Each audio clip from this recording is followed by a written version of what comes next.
শারজিদ আলম সরাসরি ছাত্রলীগের রাজনীতির সাথে যুক্ত ছিল এবং তিনি ক্যাম্পাসে ছাত্রলীগ সভাপতি সাদ্দাম হোসেনের খুব কাছে ছোট ভাই ছিল। তার রক্তে এখনো ছাত্রলীগ প্রবাহিত, যদিও সে এখনো বিপ্লবী সাথে, সে বিপ্লবী না। গত 15 বছরে তাদের কোনো অবদান ছিল না। 18 কোটা সংস্কার আন্দোলন থেকে আমরা মাইর খেয়েছি ক্যাম্পাসে, আমরা নির্ঘুম রাত পার করেছি গত 15 বছর। তারা তো 1 মাসের আন্দোলন, 1 মাসেও তারা যখন ডিবি অফিসে গিয়ে মুচলেখা দিয়েছে, তারা যদি সত্যিকার অর্থে বিপ্লবী হতো তারা মুচলেখা দেয় না। বিপ্লবীরা কখনো হার মানে না, আমরা তো কখনো মুচলেখা দিই নাই। প্রথম সে বলেছে যে মুক্তিযুদ্ধে কিছুই না, 71 ভুলে যাব। তারপরে জামাত ইসলামের সাথে সুর মিলিয়ে কথা বলেছে। ইতিমধ্যে আবার নাহিদ হাসান কথা বলা শুরু করেছে যে জামাতকে মানুষ ভোট দিবে না। আরে ভাই, রাজনীতি থেকে পল্টিবাজি চলে? এরশাদ আজকে ধ্বংস হয়েছে শুধু তার মুখের কথার কারণে। সকালে এক কথা বলতো, বিকেলে এক কথা। ধরেন জাতির সাথে প্রতারণা, আমি যদি এক কথায় বলি, এক বাক্যে বলি, কারণ মাহফুজ আলমকে 5 তারিখের আগে কারা চিনত? আপনি একটু জনমত যাচাই করুন যে এই মাহফুজ আলমটা কে। শুনেন পান্না ভাই, আপনাকে একটা কথা বলি, যুদ্ধের সময় আপনি পালিয়ে গিয়ে বলবেন যে আমি বিপ্লবী, এটা হয় না। যুদ্ধের সময় আপনাকে মাঠে থাকতে হয়। এটা আমরা রাজপথে যারা ছিলাম, না না আমি বলি, আমরা যারা রাজপথে ছিলাম আমরা বুঝেছি। রাত জেগে টকশো করেছি, দিনে আন্দোলন করেছি, রাতে নির্ঘুম রাত পাড়ে দিয়েছি। সেই দুঃসময় যারা কথা বলতো না, লুকিয়ে, এখন এই সমন্বয়করা যারা দাবি করছে সমন্বয়ক, তারা লুকিয়ে ফেসবুকে স্ট্যাটাস দিত। আর আমি page the people open talk show করেছি। 1 দফার ঘোষণা সর্বপ্রথম আমি দিয়েছি যখন ওই 6 সমন্বয়ক এই আন্দোলন ইস্তফা দিয়েছে। তো এগুলো তো আমরা ভুলে যাব না। ধরেন জাতি যদি ভুলে যায় ভুলে যাবে, কিন্তু আমরা যারা রাজনীতি করি আমরা আমাদের অবদানকে আমরা আমাদের মতো করে দেখি। আবার যেটা আমাদের না আমরা সেটাকে ওন করি না। তো এই যে একটা বিভ্রান্তির সৃষ্টি হয়েছে, 1 মাসে যারা অতি বিপ্লবী সেজেছে আজকে, তাদের জন্য বাংলাদেশের সকল সমস্যার সমাধান তাদেরকে দিতে হবে। কারণ তারা সর্বপ্রথম বলেছে বিএনপির লোকজনকে সামনে আসতে দেওয়া হবে না। এটা বলে বলে তারা আওয়ামী লীগকে পুনর্বাসন করেছে। সচিবালয় থেকে এখন পর্যন্ত আওয়ামী লীগ যায় নাই শুধু একটা কারণে, যে বিএনপি জামাত ঢুকে যাবে। আমরা বিএনপি জামাতের জন্য যুদ্ধ করি নাই। এক স্বৈরাচারকে পারিয়ে বিতাড়িত করে আরেকটা স্বৈরাচারকে জায়গা করে দিব না, এটা বলে তারা আওয়ামী লীগের সাথে নেগোসিয়েশন করেছে। আজকে যে সমন্বয়ক গুলো কান্নাকাটি করতেছে, তাদের সবার ইতিহাস আমাদের কাছে আছে। শুনেন, কান্নাকাটি দিয়ে, আমি আবারও বলছি, আবেগ ইমোশন দিয়ে খুব বেশি দিন আপনি যেতে পারবেন না। আপনাকে একটা স্ট্রং একটা নৈতিক ব্যাকগ্রাউন্ড নিয়ে আসতে হবে এবং এই স্ট্রং একটা আদর্শকে ধারণ করতে হবে। এদের মধ্যে কোনো আদর্শ নেই, কোনো নৈতিকতা নেই। আমি তো মাহমুদ আলম সম্পর্কে জানতে চাচ্ছিলাম, যেহেতু আপনারা ভিতরে অনেক খবরাখবর জানেন, পর্দার অন্তরালে কি হয়েছে না হয়েছে। আপনি যেমন বলছেন অনেকেই এখন বিপ্লবী সাজার চেষ্টা করছে। মাহমুদ আলম আসলে তার এতটা গুরুত্ব কেন রইল সরকারের কাছে বা ডক্টর মোহাম্মদ ইউনূসের কাছে? না, মাহফুজ আলমের গুরুত্ব সরকারের কাছে থাকতে পারে, আমাদের যারা বিপ্লবী এবং যারা দেশবাসী তাদের কাছে তার কোনো গুরুত্ব নেই। না, আমার প্রশ্নটা সেখানে যে মাহফুজ আলম কেন সরকারের কাছে গুরুত্বপূর্ণ হয়ে উঠল বা মাস্টার মাইন্ড হিসেবে ডক্টর মোহাম্মদ ইউনূস পরিচয় করিয়ে দিলেন সারা বিশ্বের সামনে? ডক্টর মোহাম্মদ ইউনূস পরিচয় করিয়ে দিলেন এই জন্যই যে মাহফুজ আলম, আমি নাম বলছি না, এটা শোভনীয় না, যে কোনো একটা, ধরেন সে এজেন্টের ভিত্তিক কাজ করতেছে। মাহফুজ আলম এখন যে কোনো একটা গোয়েন্দা সংস্থার এজেন্ট, আমি যদি বলি, একদম ভুল না বলি, কোন গোয়েন্দা সংস্থা কি সেটা আপনারা খুঁজে বের করুন। তবে আমি এটা বলতে পারি যে সে এজেন্ট, এবং বাংলাদেশে যারা এজেন্ট হয়ে রাজনীতি করেছে তারা খুব বেশি দূর যেতে পারে নাই। তারা কখনো গণমানুষের নেতা হতে পারে নাই।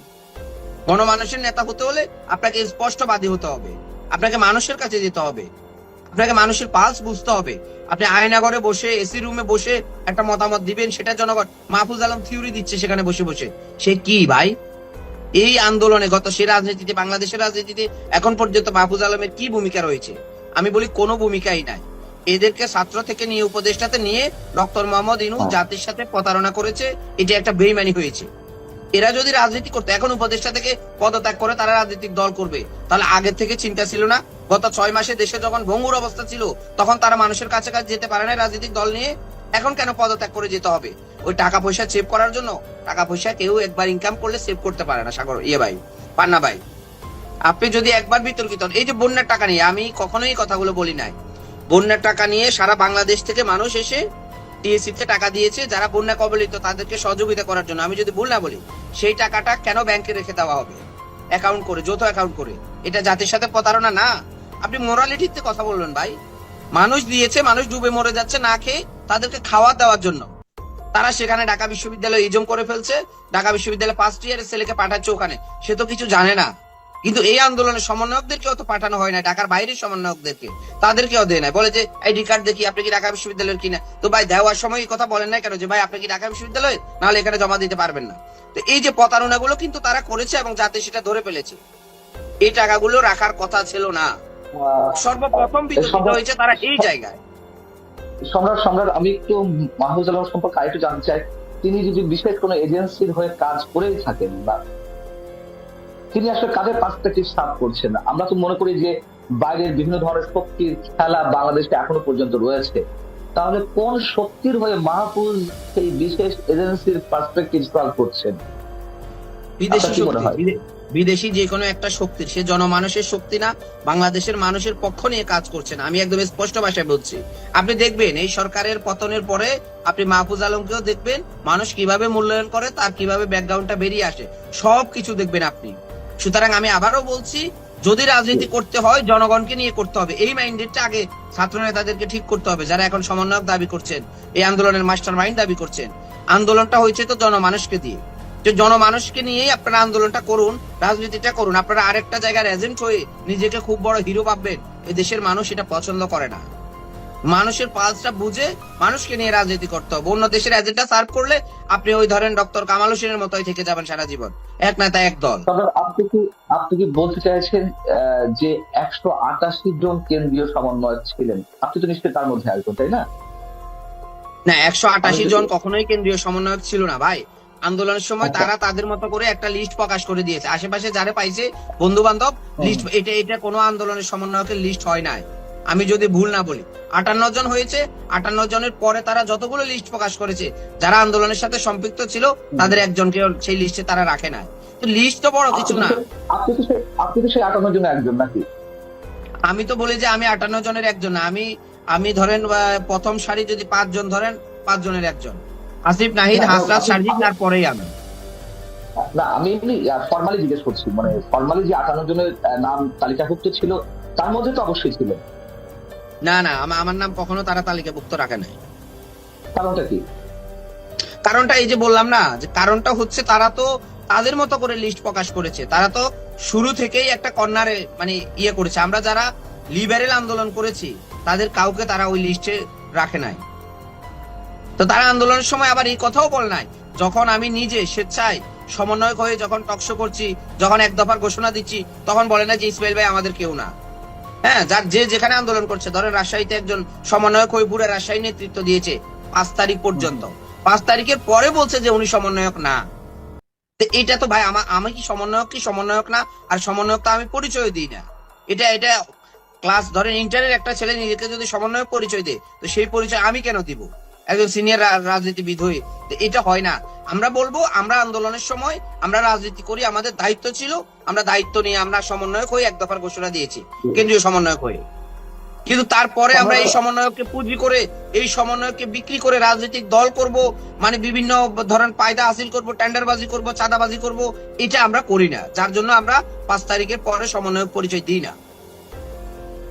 সম্রাট, আমরা কি ধরে নিতে পারি যারা আন্দোলনে ছিলেন তাদের অধিকাংশ বর্তমানে যারা নতুন দল করতে যাচ্ছে তাদের সঙ্গে রয়েছে?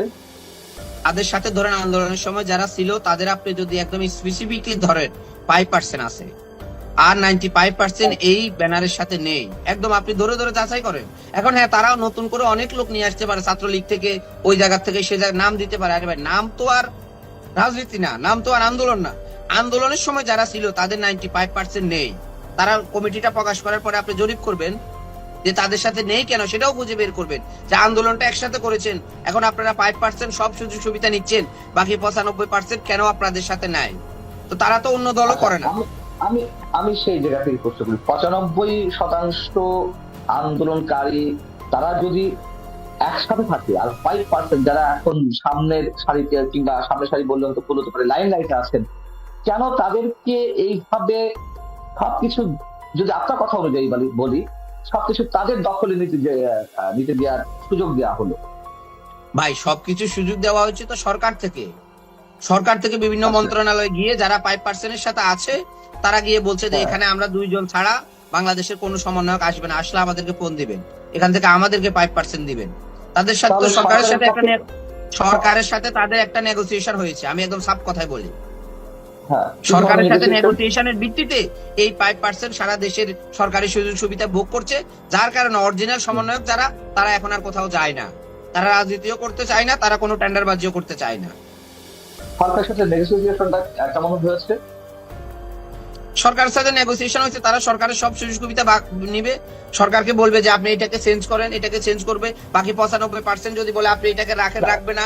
সরকার সরকার কেন কনভিন্স তাদের দ্বারা? সরকারের তো একটা কিংস পার্টি দরকার ভাই, সুবিধাবাদী গ্রুপ দরকার, সরকার সেটা পেয়েছে, কারণ সরকার তো বিপ্লবীদেরকে নিলেই সরকার চালাতে পারবে না।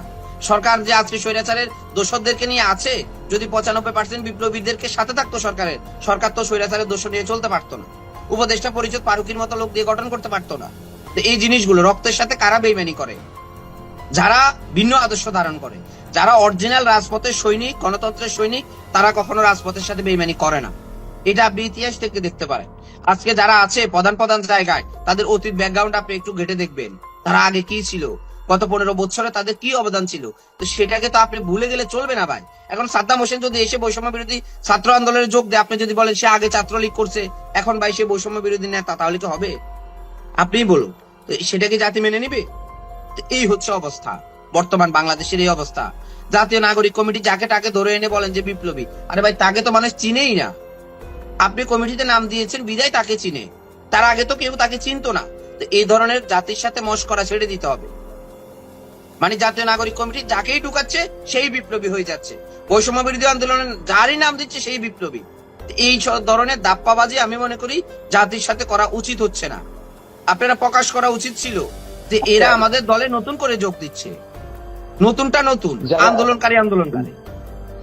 যাদের বিরুদ্ধে চাঁদাবাজির অভিযোগ রয়েছে ছাত্র সমন্বয়কদের মধ্যে, নানান ধরনের দুর্নীতি বলি কিংবা টেন্ডারবাজি বলি, যে অভিযোগগুলো রয়েছে তার কি কোনো প্রমাণ সাপেক্ষ কিছু কোনো তথ্য আছে আপনাদের কাছে? একদম একদম 100% সবকিছু ধরে ধরে প্রমাণ আসবে এই সরকারের পতনের পরে। একটু রাজনীতিতে ভাই ওয়েট এন্ড সি বলে একটা কথা আছে, অপেক্ষা করতে হবে, দেখতে হবে। রাজনীতি হচ্ছে একটা লম্বা রেস। আপনি ধরেন একটা ট্রেন কমলাপুর থেকে ছেড়েছে, বৈষম্য বিরোধী ট্রেন, এটাকে আপনি যদি এয়ারপোর্ট গিয়ে যদি বলেন যে সব প্রমাণ দিয়ে দাও, এটা তো চট্টগ্রাম পর্যন্ত যাওয়া লাগবে, রাজশাহী পর্যন্ত যাওয়া লাগবে। তো সেই অপেক্ষা তো করতে হবে। নির্বাচনের সময় মানুষ মূল্যায়ন করবে, নতুন রাজনৈতিক দল করে মানুষের কাছে যান, যাদের কাছ থেকে টাকা নিয়েছেন, যাদেরকে এই যে এখন তারা জব, আমি নাম বলছি না, আমাদের গুরুত্বপূর্ণ একজন সমন্বয়ক এবং উপদেষ্টা, আমি নামও বলছি না তার, সে একটা জায়গায় বিমানবন্দরে কিছু লোক নিবে, সেখানে 5 লক্ষ টাকা করে যে কারো কাছে চাইছে যে ভাই এই টাকা দিলে চাকরি হবে, নাহলে চাকরি হবে না। এই জিনিসগুলো না, আমি ভাই শুনেন, আমি আপনাকে বলি রাজনীতিতে প্রমাণ বলে কোনো কিছু নাই, আবার প্রমাণ দিলে অনেক কিছু। তো প্রমাণ দিতে হবে কেন? আপনারা যাচাই করেন না।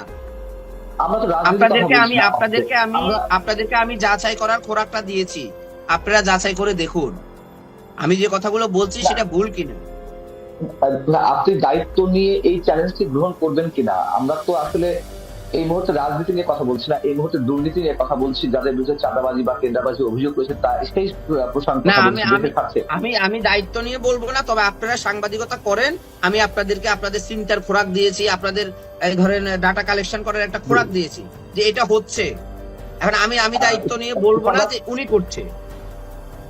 সম্রাট, এখন যে রাজনৈতিক দলটি গঠন হতে যাচ্ছে ছাত্রদের মধ্যে থেকে, বা যাকে আমরা কিংস পার্টি হিসেবে উল্লেখ করার চেষ্টা করছি অনেকেই, আর তারা যে বহুজাত বিভক্তির মধ্যে চলে গেল, আমরা দেখলাম যে আব্দুল কাদের এবং বাকের মজুমদার বেরিয়ে নতুন একটি ছাত্র সংগঠন তৈরি করলো।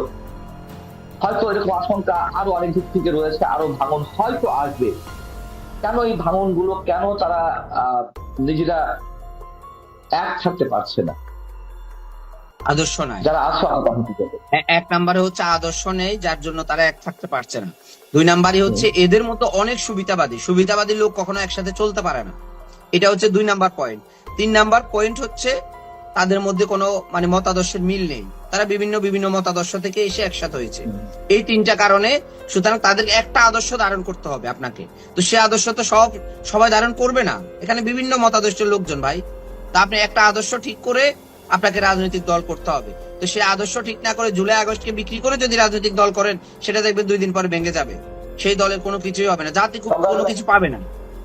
সম্রাট, আমার শেষ প্রশ্ন, এই আন্দোলন সম্পর্কে এমন কিছু বলবেন পজিটিভ কিংবা নেগেটিভ, মানে এখন যারা নেতৃত্ব আছে, রাজনৈতিক দল গঠন করতে চাচ্ছে, যা এখনো পর্যন্ত আনটোল্ড স্টোরি মনে হয় আমাদের কাছে, জাতি যদি জানা দরকার, তেমন কোনো কিছু আপনি বলবেন কিনা? তেমন কোনো কিছু আমি শুধু এটাই বলবো, দেখুন এই নতুন রাজনৈতিক দলটা যখন হবে তখন পরিকল্পিত ভাবে কিছু ধরেন কিছু আমলা সেখানে এই দলে ঢুকবে পরিকল্পিত ভাবে, যে কারো এজেন্ট হয়ে এই দলে ঢুকবে। এটা আমি আপনাকে ইঙ্গিতটা দিয়ে দিলাম। সাবেক সেনা কর্মকর্তা হতে পারে, সাবেক সচিব হতে পারে, সাবেক ধরেন আপনার এই পুলিশের এসপি হতে পারে, আইজিপি হতে পারে। তারা বিভিন্ন এজেন্ট হয়ে এই নতুন দলে ঢুকবে আর জাতির কাছে ভালো শাস্তি চাইবে, কিন্তু তারা জাতিকে ভালো কিছু দেবেন। বাংলাদেশ মানুষ যে আশঙ্কাটি করছে, মানে ৭১কে মুছে ফেলার একটা চক্রান্ত চলছে, আপনি সেটার সঙ্গে একমত কিনা? আমি শেষ প্রশ্ন এটা আমি শেষ করবো। না ভাই, ৭১কে মুছে ফেললে তো বাংলাদেশই মুছে যাবে। স্বাধীনতা যুদ্ধ যদি অস্বীকার করেন তাহলে তো বাংলাদেশ থাকবে না। ২৪-এ কি বাংলাদেশ স্বাধীন হয়েছে? স্বাধীন হয়েছে ৭১ সালে। তো সেই মাহফুজ তো প্রথম বয়ান দিয়েছে ৭১কে ভুলে যাব, ইদানিং আবার বলা শুরু করছে না ৭১ আমাদের মহান স্বাধীনতা যুদ্ধ, আমরা সেটাকে ভুলতে পারবো না।